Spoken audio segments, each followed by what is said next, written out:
Bonjour les amis, c'est Walker Baweni, ingénieur civil de construction.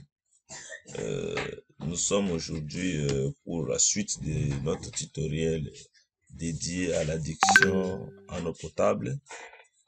Alors, la fois passée, nous avions tracé les réseaux sur Civil 3D. Nous avions estimé des débits provisoires. On a fait une répartition provisoire des débits. Je peux voir ça sur Civil 3D.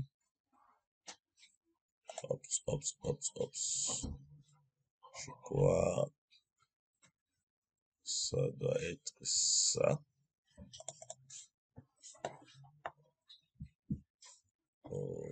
Voilà. C'est ça, un peu la répartition provisoire de ces débits.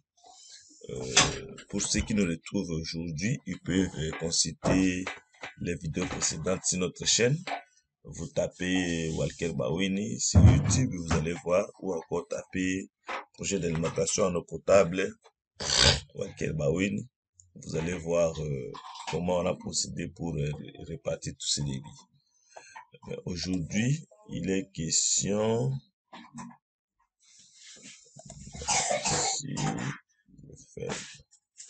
Aujourd'hui, il est plus question de partant de ces débits provisoires ici, calculés par la méthode de CROSS pour que le perte de charge de chaque maille soit presque nul et au besoin corriger ces débits avec la méthode de CROSS. Alors, vous savez bien que nous devions tout d'abord rappeler les théories par rapport à cette méthode de CROSS afin de nous permettre de bien avancer. Alors,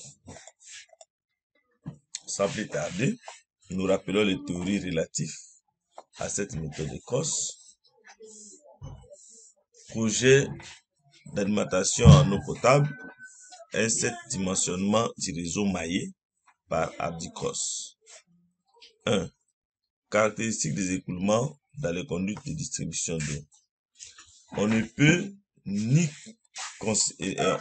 concevoir ni exploiter les réseaux de distribution d'eau, pas plus qu'on ne peut choisir les équipements qui s'y rapportent sans effectuer un certain nombre de calculs hydrauliques. Dans cette partie, nous allons donc présenter les principales notions hydrauliques requises pour qu'on puisse calculer les débits, les vitesses et les hauteurs d'eau dans les conduits de distribution d'eau, les pentes de lignes d'énergie et piézométriques, ainsi que les pertes de charge. Donc, vous savez bien que s'il faut faire ce travail hydraulique, il faut faire des calculs relatifs aux vitesses, aux pentes, conduites, tout ça. Pour ceux qui nous retrouvent là, faut vous abonner d'abord, partager la vidéo, activer la cloche de notification pour ne pas rater les vidéos prochaines, parce que la suite va se terminer avec la partie EPANET où nous allons vérifier tout ce qu'on a dimensionné ici. 1. Équation de Chézy. En 1769, Chézy a proposé une équation reposant sur l'expérimentation et permettant de calculer dans les canaux la vitesse des écoulements uniformes. Écoulements pour lesquels la vitesse longitudinale de l'eau est la même partout dans les canaux. Et voilà la formule de Chézy est là. La vitesse est égale à CC racine carrée de RHS. Et la vitesse longitudinale moyenne de l'eau en mètres par seconde, cette vitesse. CC, c'est quoi? CC, c'est le coefficient de Chézy, que Chézy croyait constant, mais qui en effet dépendait de F. Et F, c'est le coefficient de frottement de Darcy-Weber. On verra ça un peu plus bas. Et RH ici, ça c'est le coefficient de Chézy. Et RH, c'est les rayons hydrauliques. Et les rayons hydrauliques ici, c'est quoi? C'est la surface mouillé sur le périmètre mouillé. Et puis S, ici, c'est la pente. Et la surface ou la section d'écoulement, si nous sommes dans le cas d'une conduite circulaire, vous savez bien qu'on a pi fois diamètre au carré sur 4, ou pi rayon au carré. Le périmètre ici, le périmètre mouillé, c'est la longueur de la ligne de contact de l'eau avec la paroi dans le plan perpendiculaire de l'écoulement. Et puis le diamètre intérieur de la conduite, c'est le petit d ici, qui nous permet de calculer la section. Et le rayon hydraulique, si nous prenons RH égale à A sur PM, au moment où A, c'est PD carré sur 4, et puis PD carré sur 4, et puis nous remplaçons A par sa valeur, RH pourrait être égal à diamètre sur 4 pour le conduite coulant à plein débit. S, c'est la pente de la ligne d'énergie. La pente s'exprime en mètres par mètre. Voilà. Ça, c'est la formule de Chézy. Deuxième équation que nous allons rappeler, c'est l'équation de Manning. Manning aussi a calculé la même vitesse, mais avec un peu une amélioration. Bien qu'elle soit empirique, c'est l'une de celles qu'on utilise le plus fréquemment lorsqu'on veut calculer la vitesse d'écoulement dans les conduites d'égout où l'eau est soumise à une pression de 1,3 kPa. C'est une variante de l'équation de Chézy dans laquelle Cc est égal à RH exposé à 1 sur 6 sur N. Alors, voici la formule de Manning qui essaie d'améliorer celle de Chézy. Mais ici, la formule de Manning, nous l'avions utilisée pour ce qui nous ont trouvé un peu plus tôt dans le dimensionnement d'égout, de conduite coulant à plein débit. Nous avions calculé ça. Et vous avez la vitesse égale à RH exposé à 2 tiers, la pente exposé à 1 tiers et demi sur N, c'est le coefficient de Manning. Et N ici, départ des matériaux. Et voilà, pour le béton, vous avez la valeur de N, 0,010, et puis l'amiante, et ainsi de suite.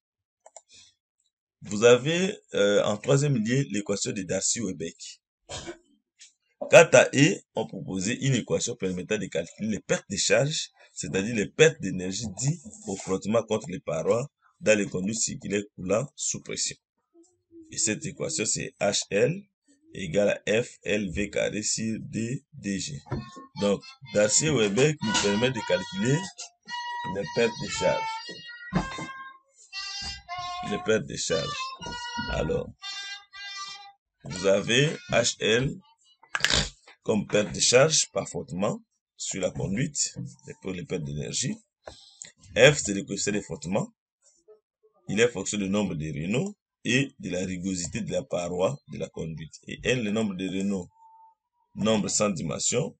Pour une conduite circulaire coulant sous pression, sa valeur est fonction du diamètre de la conduite, ainsi que de la vitesse, de la viscosité dynamique et de la masse volumique de l'eau. Vous voyez la formule du nombre de Renault. Voilà, j'ai l'accession de la pesanteur. Par ailleurs, pour obtenir la valeur de F, on recourt au graphique de Moody. Donc, pour retrouver le F ici, il faut recourir au graphique de Moody, qu'on voit un peu plus bas. Je crois il est là. Et le graphique de Moody, on désigne d'abord les régimes par lesquels on est, c'est des turbulents, laminaires, voilà. Et puis, à partir de ça, on peut entrer avec le coefficient de perte de charge pour sortir avec le nombre de Renault. Voilà.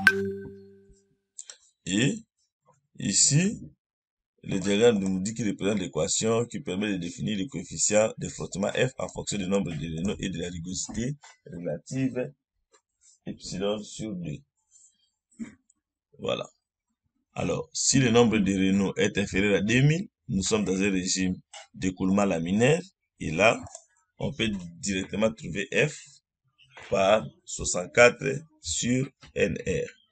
Et si le nombre de Renault est supérieur à 2000, nous sommes dans un régime d'écoulement turbulent. Voilà, ici j'en ai déjà parlé. Nous avons en quatrième lieu de rappel, nous avons l'équation expérimentale de Hazen-Williams. Elle est utilisée le plus lorsqu'on veut calculer les caractéristiques d'écoulement dans les conduites sous pression. Et ces caractéristiques, c'est plus souvent la vitesse. Et la vitesse, c'est 0,849, CH, RH et la pente. Et CH ici, c'est le coefficient de rigorosité de Hazen-Williams. Voilà, il est là. Et ce CH ici, c'est la vitesse dans la conduite sous pression. Vous avez ici la valeur de CH sur les matériaux. Ici, dans les cas où nous utilisons le PVC, vous avez des 150. Si on est dans les bétons, on a des 120. Voilà. Ici, il y a les valeurs de coefficient de rigorosité de Hazen-Williams de divers matériaux utilisés pour la fabrication de conduite. Voilà. Il est là. Et les RH et les S, on peut les calculer rapidement. En cinquième lieu, nous faisons le rappel de l'équation de Bernoulli. Cette équation permet d'exprimer la conservation de l'énergie entre deux points A et B d'un système hydraulique. On peut avoir un point plus haut et un point plus bas, ou encore on peut vérifier, on a les réservoirs et la partie la plus basse à fournir, ou encore on a la source d'eau et on a le réservoir d'approvisionnement. Donc on peut calculer directement la conservation de l'énergie entre les deux points. On pose pour que deux points donnés de ce système, la différence entre les sommes de diverses formes d'énergie, énergie potentielle, énergie cinétique et énergie de pression, représente la somme de diverses pertes de charge.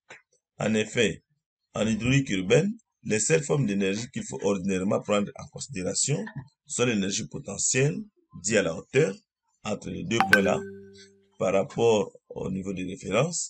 On a l'énergie cinétique et on a l'énergie de pression, étant donné que les variations des autres formes d'énergie sont la plus du temps négligeable. Et l'équation de Bernoulli, nous allons l'écrire comme ça.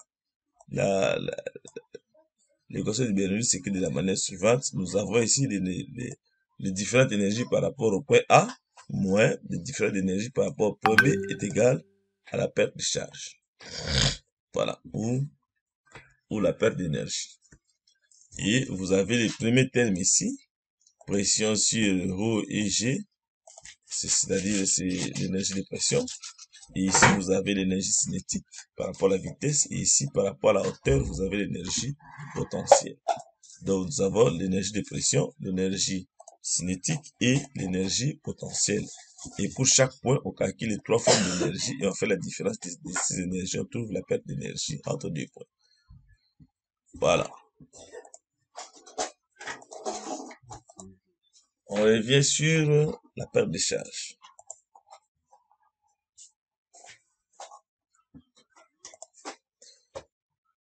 Perte de charge. Perte de charge due au frottement dans les conduites, qu'on appelle les pertes de charge linéaires, résulte de la viscosité du fluide en interaction avec la rugosité de la paroi de la conduite. Elles se produisent donc sur toute la longueur de la conduite. Alors, dans notre conduite, nous avons le paroi qui s'offre au frottement avec le liquide qui coule à l'intérieur. Et ces pertes d'énergie s'appellent les pertes de charge linéaires. Les pertes de charge dues au frottement dans les conduites sont l'un des paramètres importants dont il faut tenir compte lors de la conception des conduites d'égout et de distribution. Donc, c'est très, très, très important. Et c'était les HL que nous avons calculés. Mais nous avions aussi les pertes de charge dues aux structures. Donc, en première ligne, nous avons les pertes de charge dues au frottement des liquides qui coulent à l'intérieur avec les parois de conduite. Mais le deuxième sorte de perte de charge, c'est plutôt les pertes de charge singulières dues aux structures. Dès qu'on insère des différentes structures dans la conduite, dans les circuits ou dans les réseaux, et ces objets-là peuvent amener aussi des pertes d'énergie. Les pertes de charge singulières surviennent aux structures, par exemple, au regard, aux vannes, ou aux variations d'alignement de la section de conduite d'égout. Pour chaque site où cela s'impose, on calcule les pertes de charge singulières à l'aide de l'équation générale. Alors, perte de charge singulière, c'est KL V carré sur DG, où V, c'est la vitesse d'écoulement au site étudié, et KL, coefficient relatif à la structure. C'est-à-dire, pour calculer perte de charge singulière, voici la formule. Mais maintenant, les KL ici, pour trouver les KL, je ferme ça carrément. Pour trouver les KL, vous avez là les différentes possibilités. Si c'est à l'entrée d'eau, voilà, des structures ajoutées. Et si c'est à la sortie d'eau, vous avez aussi les différents paramètres des cas. Ok. Alors,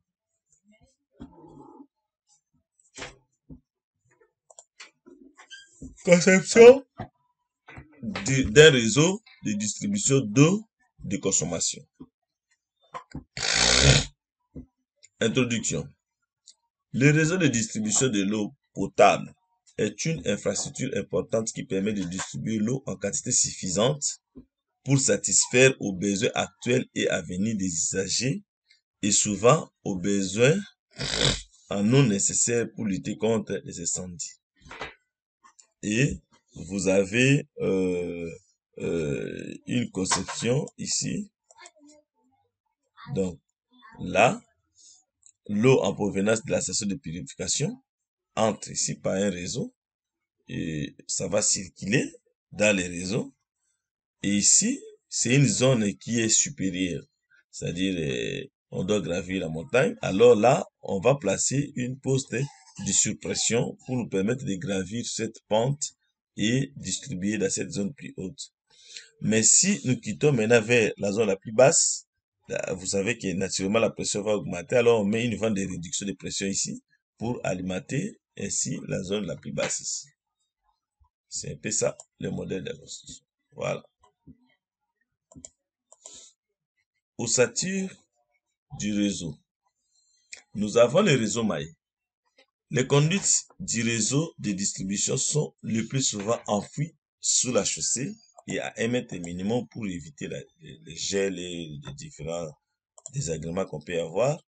Dans la mesure du possible, le réseau est constitué de boucles, ce qui permet d'offrir aux usagers les meilleurs services possibles. En effet, la pression dans les réseaux est ainsi mieux équilibrée et le nombre d'abonnés non desservis en cas de bris ou de réparation est réduit au maximum, puisque l'eau peut atteindre un même point de consommation par plusieurs chemins. On nous renvoie sur la figure A, dans laquelle les flèches opposées montrent que l'essence de l'écoulement varie fréquemment selon la demande dans certaines conduites.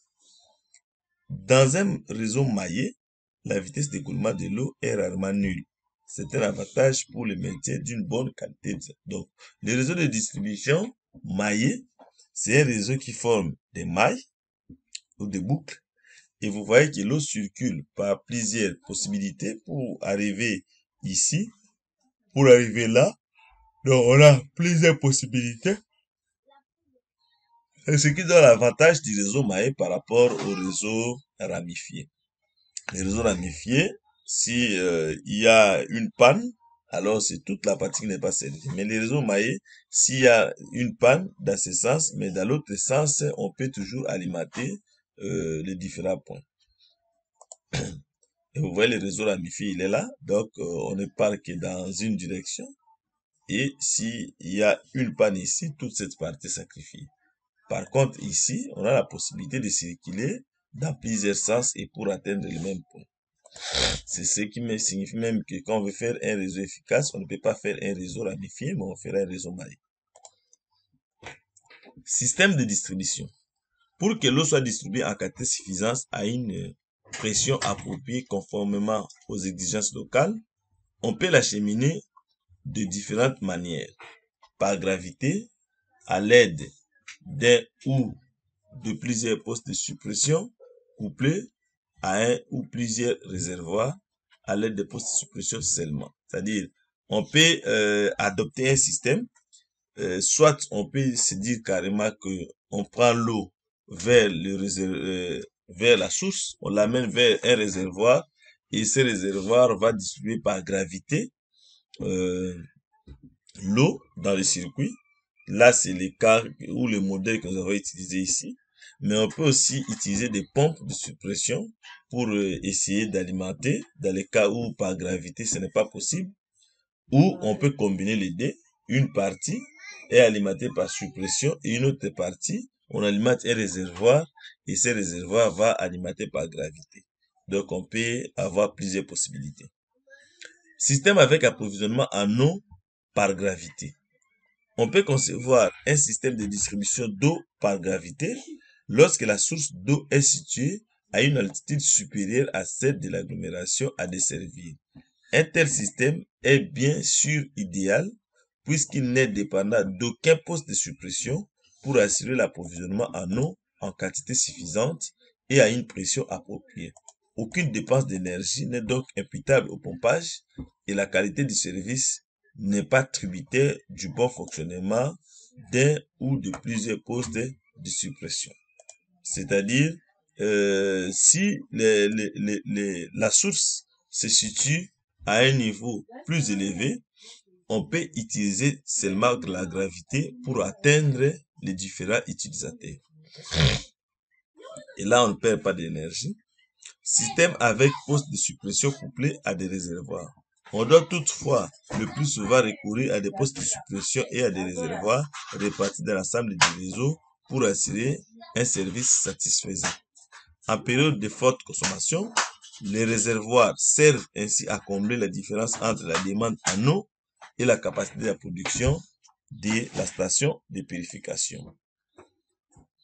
Alors, donc, on peut avoir une source, on va placer plusieurs réservoirs, on va pomper vers ces réservoirs et ces réservoirs peuvent desservir la population. Et système avec poste de suppression seulement. Et là, on utilise que la pompe. Dans ce cas, l'approvisionnement en eau de consommation est entièrement dû à des postes de suppression pour satisfaire adéquatement à une demande en eau qui peut être fort variable. Par exemple, au cours de la journée, on conçoit les postes de suppression de façon à ce qu'ils fonctionnent avec beaucoup de souplesse, plusieurs pompes de capacités diverses, pompes à vitesse variable, pompes couplées et à des moteurs à essence. Mais ce système ici, si vous avez une panne par rapport à votre pompe, donc vous risquez d'être pénalisé dans les réseaux. Alors si on conseille ici, si vous avez la possibilité de faire la gravité, c'est mieux de faire parce que vous n'êtes pas trop dépendant de l'énergie. Voilà. Alors, conduite existant sur le marché, diamètre et matériaux. Vous avez vu que nous avions, dans la vidéo précédente, déterminé les débits provisoires dans les réseaux, mais les diamètres de conduite ne sont pas encore connus. Mais avant de calculer ces diamètres, nous devons savoir quels sont les diamètres qui existent sur le marché, parce que vous ne pouvez pas concevoir des diamètres qui n'existent pas et que vous voulez faire la commande, sauf dans les cas où c'est nécessaire. Sinon, il faut se conformer aux diamètres standards existants sur le marché. Les diamètres de conduite existants sur le marché sont présentés au tableau 4-5. Chacun des matériaux dont sont faits ces conduites présente des avantages et des inconvénients et vous savez que c'est par rapport au père des charges. Les conduites en matière plastique sont légères et faciles à manipuler et leur résistance à l'écoulement des eaux est faible. Toutefois, elles ont tendance à se déformer sous l'effet des charges et des changements de température. De plus, on ne peut les dégeler en y faisant passer un courant électrique, comme on peut le faire avec les conduites métalliques. On raccorde entre eux les tronçons de conduite qui ont 6,1 m de long par des joints mécaniques et par des joints à emboîtement.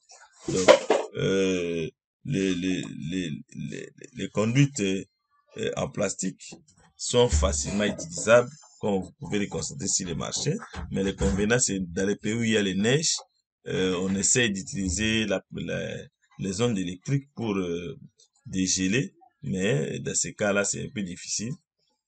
C'est un peu ça. Voilà. Maintenant, voici le diamètre qui existent sur le marché. Les diamètres sont là. Donc, vous avez, quand on met croix, c'est-à-dire ça existe. Si on le fait comme ça, c'est-à-dire ça n'existe pas. Je vois matière plastique. Vous avez les diamètres de 20 mm, il est là. 25, 32, 37, 50, 75, jusque 900. Et les plastiques sont là. Si vous êtes déjà à ce diamètre, il faut passer la commande. Alors, ça signifie que quand vous calculez votre diamètre et que vous tombez sur 18 mm, donc vous prenez carrément 20 mm parce que c'est celui-là qui existe.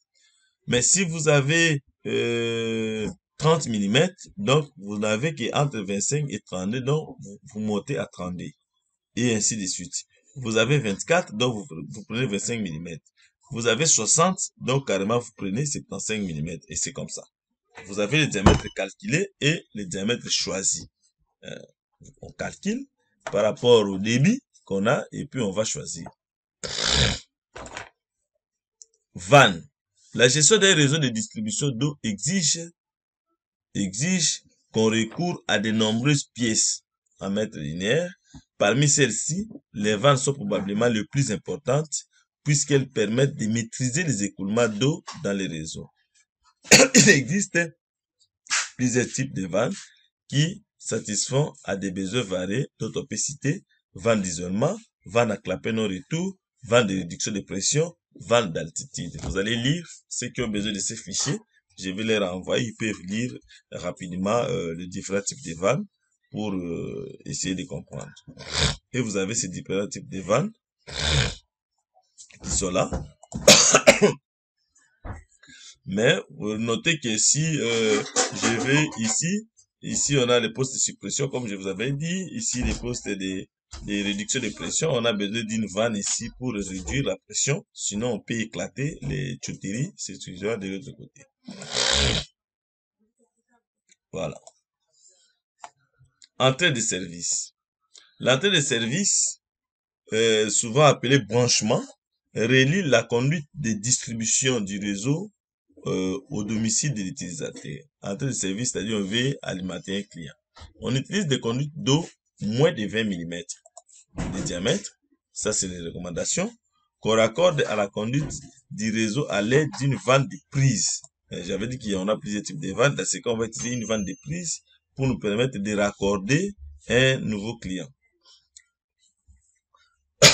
Une vanne d'isolement, souvent appelée vanne d'arrêt, permet à elle d'isoler les domiciles de l'utilisateur. En général, on ne raccorde pas entrée de service à une conduite dans le diamètre supérieur à 300 mm. Le col d'oxygène aménagé sur l'entrée de service a pour but d'éviter que celle-ci se brise lors du mouvement de terrain. Le col d'oxygène peut être situé dans le plan vertical, tout ça vous allez lire.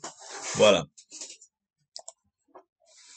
Ventouse et reniflard, dont les vannes peuvent nous permettre de raccorder de nouveaux clients, de faire l'entrée de service.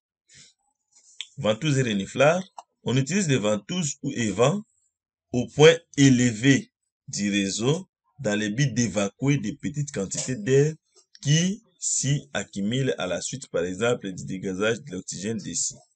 On n'installe toutefois pas de vent sur les conduites de 300 mm ou moins de diamètre car ces conduites évacuent l'air directement dans les entrées des services et des équipements domestiques. Les ventouses permettent également de faire pénétrer l'air dans les conduites lorsqu'un vide se crée.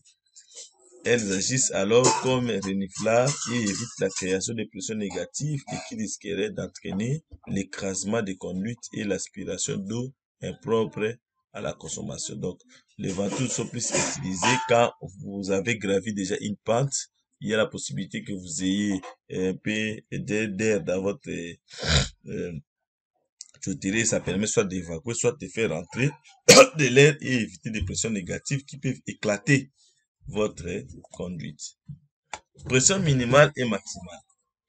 Pour que le consommateur soit satisfait,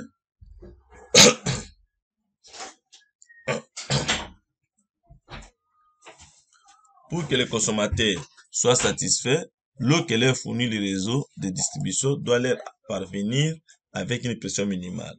L'eau doit en effet atteindre les étages supérieurs des habitations et elles doivent permettre aussi de bien utiliser des appareils ménagers. C'est pourquoi on recommande habituellement d'assurer une pression minimale à l'entrée des bâtiments de 150 kPa ou la pression équivalente à 15,3 mètres d'eau. Ce sont les recommandations du réseau. La pression minimale, 150 kPa, la vitesse d'écoulement. Les conduits de distribution sont en général conçus de façon à ce que la vitesse maximale de l'eau soit entre 2,5 et 3 mètres. Si ça commence à dépasser, alors il faut chercher à réduire. Ce qui permet d'éviter que des pertes de charge excessives ne se produisent et de retarder l'érosion des conduites. Il n'existe aucune vitesse minimale de l'eau à respecter. Toutefois, des vitesses nulles ou quasi nulles peuvent être responsables de mauvaise qualité de l'eau. C'est pourquoi on cherche à maintenir la vitesse minimale à 0,3 mètres par seconde. Donc, le minimal peut être 0,3 mètres par seconde et le maximal peut être 2,5 à 3 mètres par seconde. Mais sinon, pour être cohérent, le plus souvent, on dimensionne le réseau à ce qu'on ait 1 mètre par seconde. On doit également tenter d'éviter les coups de bélier dus à la fermeture et à l'ouverture des subites de vannes de démarrage à l'arrêt des pompes. Et là, quand on utilise des pompes, on doit prendre des précautions par rapport aux coups de bélier parce que la fermeture ou l'ouverture brusque peut faire amener des bruits dans les réseaux et ça peut casser les conduites. On appelle les coups de bélier. Voilà. Étude hydraulique des réseaux de distribution. Pour réaliser l'étude hydraulique des réseaux de distribution, l'ingénieur dispose d'un certain nombre de moyens et d'outils que nous proposons ci-dessus. En le décrivant, nous allons définir les connaissances en matière hydraulique qu'il doit posséder et développer, les équations qu'il doit utiliser pour analyser et concevoir des réseaux hydrauliques sous pression. 1. Choix des diamètres des conduites. Avant de pouvoir simuler le comportement des réseaux dans diverses situations de consommation en eau, l'ingénieur doit effectuer un premier choix en ce qui concerne le diamètre et l'emplacement des conduites. Pour ce faire, il doit se fonder sur l'expérience qui est ici d'un grand secours en appliquant toutefois un certain nombre de principes et de normes qui lui facilitent la tâche. Ces normes et ces principes sont les suivants. Alors, vous savez bien que dans notre réseau que nous venons de concevoir, nous avons des répartitions de débit, mais nous ne connaissons pas encore les diamètres des conduites. Et dans ce cas ici, on propose déjà de faire un prédimensionnement, c'est-à-dire de déterminer les diamètres des conduites afin de nous permettre d'aborder les tableaux de crosse. Les conduites dont le diamètre est inférieur à 150 mm ne sont autorisées que si on ne doit pas assurer la protection contre l'incendie. Sinon, on commence par plus que ça. Dans les réseaux maillés, lorsque les torsions de conduite de 150 mm de diamètre ont plus de 180 mètres de longueur, les conduites d'intersection, c'est-à-dire celles auxquelles on les raccorde, doivent avoir au moins 200 mm. Et là, on monte le diamètre. On évite ainsi des pertes de charge excessives. Et ça, c'est un certain nombre de normes qui nous permet de faire ce prédimensionnement. Dans les cubes de sac, ou lorsque les réseaux ne sont que partiellement maillés, on recommande d'utiliser les conduites de plus de 150 mm de diamètre. En ce qui concerne les conduites secondaires, il peut être avantageux de prévoir deux conduites de plus petit diamètre distant et de quelques rues au lieu d'une seule de plus grand diamètre, si on veut rendre l'exploitation des réseaux plus souple. Donc, deux conduites de petit diamètre peut être mieux qu'une conduite. Lorsqu'on doit traverser une voie ferrée, une rivière, une autoroute ou tout autre obstacle de cette envergure, il est préférable de le faire à plusieurs endroits si là encore on veut rendre l'exploitation du réseau plus souple. C'est-à-dire vous voulez traverser une voie ferrée ou une route, ne traversez pas à un endroit parce que dans cet endroit-là on peut avoir une panne et on a la difficulté de réparer pour couper les réseaux. Alors traversez dans plusieurs endroits comme ça sur dans un endroit, il y a un problème, mais dans d'autres endroits, on n'aura pas de problème. Les mailles d'un réseau doivent avoir au maximum 350 mètres. Donc, si de côté, donc si vous avez des mailles de réseau au-delà de 350 mètres, sachez que le rendement du réseau sera hypothéqué. Les mailles d'un réseau de conduite secondaire doivent avoir au maximum 1000 mètres si c'est des réseaux secondaires. La vitesse d'écoulement de l'eau en période normale d'utilisation doit aussi entre 0,8 et 3 mètres par seconde. La vitesse minimale en période de faible consommation, par exemple la nuit, ne devrait pas être inférieure à 0,3 mètres par seconde, on l'a déjà dit. La pression minimale dans les réseaux servant à la protection contre les incendies, 150 kPa. La pression maximale à l'entrée des bâtiments ne doit pas excéder 500 kPa. C'est la simulation du comportement du réseau qui permet d'évaluer ses choix initiaux, de la sorte si, en certains endroits, on découvre que les pressions sont trop élevées ou trop faibles, ou si, dans certains tronçons de conduite, on constate que les vitesses sont trop élevées ou trop faibles, on apporte des correctifs aux choix initiaux et on effectue de nouvelles simulations et ainsi de suite jusqu'à ce qu'on trouve une solution finale. C'est-à-dire, au fait, on fait un prédimensionnement des conduites, on place ces conduites suivant l'expérience et les normes que nous avions lues et on fait la simulation du réseau. Si on constate qu'on a des problèmes de suppression où la pression est basse, où on a des problèmes de beaucoup de pertes de charge, on va amender les réseaux jusqu'à ce qu'on trouve un réseau idéal après plusieurs simulations. Et là, c'est d'ailleurs même l'objet de la méthode de Cross qui va nous permettre de faire la simulation de ces réseaux. Et si on termine, on pourra passer sur Epanet pour faire d'une manière informatisée cette simulation. 2. Relation entre le débit et le perte de charge dans une conduite coulant sous pression. À l'aide des équations de Darcy-Weber et de Hazen-Williams, on peut montrer la relation qui existe entre les pertes de charge qui se produisent dans une conduite coulant sous pression et le débit qui y passe, tout en sachant que le débit reste le produit de la section d'écoulement et de la vitesse de l'eau. Vous n'oubliez pas que le débit, c'est la vitesse multipliée par la section. Nous pouvons écrire donc la relation qui existe entre le débit et perte de charge et cette formule sera très importante. On va l'utiliser dans les crosses. La perte de charge est égale à K multiplié par Q exposant M. M égale à 1,852 et K, ça s'appelle le facteur de proportionnalité relative à la conduite dans l'équation. C'est K est égal à bêta L sur diamètre exposant 4,871. CH, on l'a déjà dit, coefficient de rugosité Hazen-Williams exposant 1,852. La valeur de coefficient bêta est selon les unités utilisées pour que le débit qui, le diamètre de la conduite et tout ça, voilà. Si je veux que le perte de charge soit exprimé en mètres, vous voyez, alors il faudra regarder ici. Ça c'est pour les Anglais, mais moi je suis ici. Si j'utilise le débit en mètres cubes par seconde, alors le diamètre sera en mètres, la longueur en mètres et la valeur de bêta c'est 10,679. Mais si j'utilise les litres par seconde,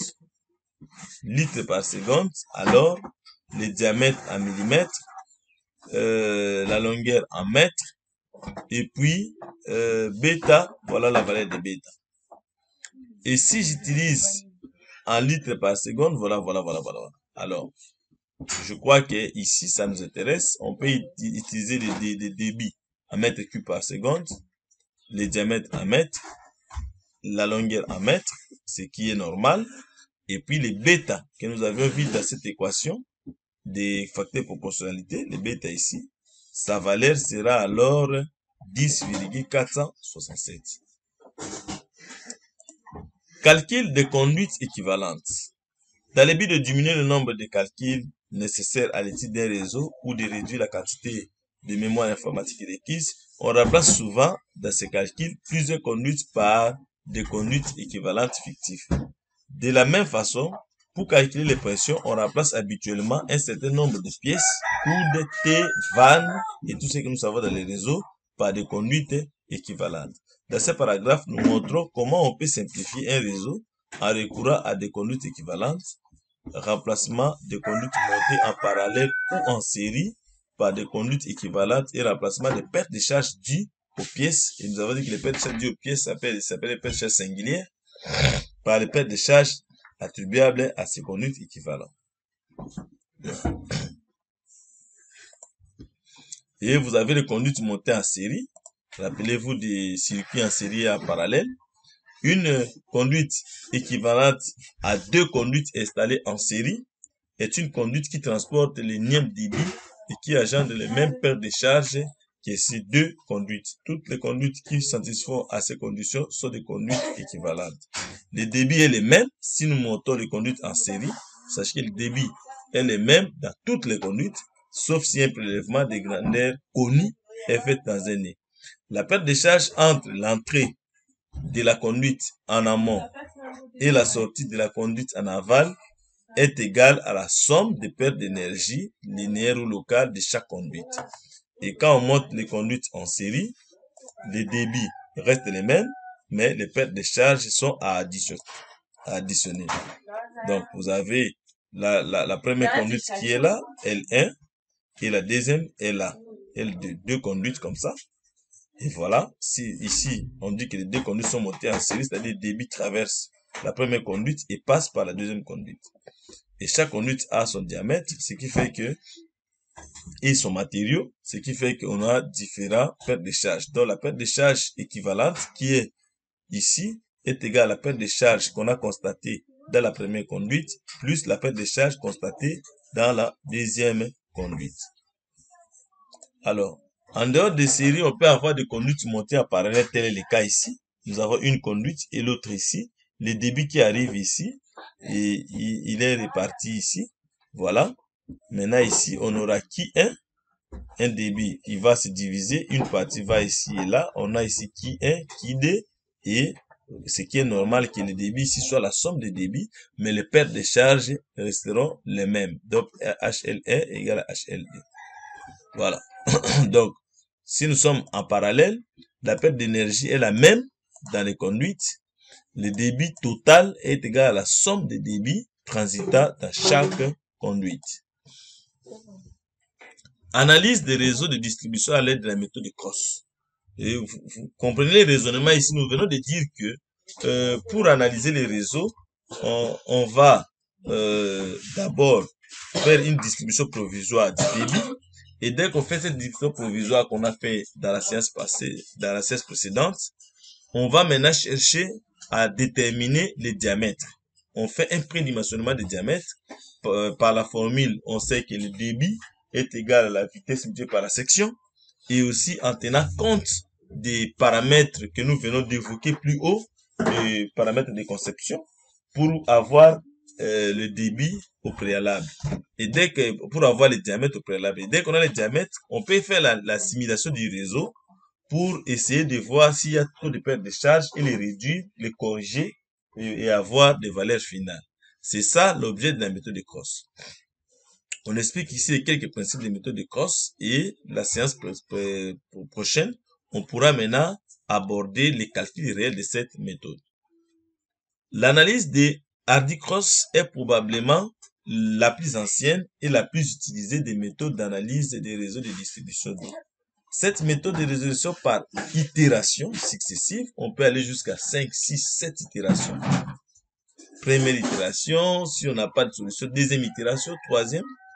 Cette méthode de résolution par itération successive, conçue avant l'existence des outils informatiques, est encore en vigueur depuis que ces outils sont devenus accessibles à tous. La méthode Hardy-Cross permet de procéder soit par correction successive de débit, soit par correction successive des pertes de charge, selon la formulation des problèmes et le groupe des équations choisies. Dans ce qui suit, nous procédons par correction successive de débit, c'est-à-dire on va regarder les pertes de charge, s'il y en a encore, on fait la correction de débit, on corrige les débits, on refait les calculs des pertes de charge, on corrige le débit jusqu'à ce que les pertes de charge soient presque nulles, ou encore la quantité à corriger, delta, qui soit nulle, et on peut arrêter les simulations. Correction du débit dans une boucle après une itération. Soit une boucle pour laquelle on a estimé des débits dans chacun des tronçons, ce qui est le débit initial estimé dans un tronçon, et delta qui est la valeur de la correction à apporter à ce débit, le débit corrigé après la première itération est. C'est-à-dire, on va calculer la quantité delta qui. On calcule la quantité delta qui par des formules qu'on va énoncer, et on prend maintenant le débit initial qu'on avait donné dans les tronçons, plus la quantité delta qui, on trouve le débit qui qu'on appelle le débit corrigé. Et dès qu'on corrige le débit, on refait les calculs de perte de charge jusqu'à ce qu'on va trouver que la quantité ici, delta qui, à corriger chaque fois par des débits, devient presque nul et on peut arrêter. À l'itération suivante, la perte de charge dans les tronçons de conduite est, alors voilà, la formule de calcul de perte de charge pour la méthode de Cross est donnée, et vous savez que c'est K qui est supposé à M, mais on va faire la somme de tous ces pertes de charge, et après on calcule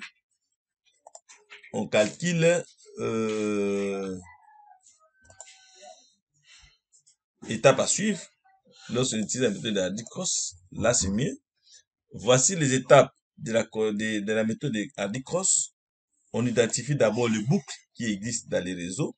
Compte tenu des saignées, les consommations, on doit tenir compte des saignées à chaque nœud et des estimations de débits initiaux qui est la vérification de chaque nœud, tout ça. On calcule les pertes de charge, voilà. On calcule ça. K, le perte de charge pour chaque conduite est égal à K multiplié par KI. Et vous faites ça pour chaque nœud. Et puis, calcul de la somme algébrique des pertes de charge, on fait cette somme. Et puis, on va prendre maintenant, on va calculer la somme des pertes de charge sur les débits pour le premier boucle. Il n'est pas tenu compte des signes algébriques puisque pour tout tronçon, HL et qui ont le même signe. Donc, vous allez faire un effort que le perte de charge et le débit aient le même signe. Si le débit est négatif, vous affectez le signe négatif au perte de charge. S'il est positif, vous affectez le signe positif au perte de charge. Et la correction, la quantité à corriger que nous avons dit, c'est delta qui. Ça se calcule par quelle formule? Normalement, c'est la valeur absolue de la somme des pertes de charge sur M que nous avions évoqué plus haut, 1,852, multiplié par la somme de pertes de charge sur le débit.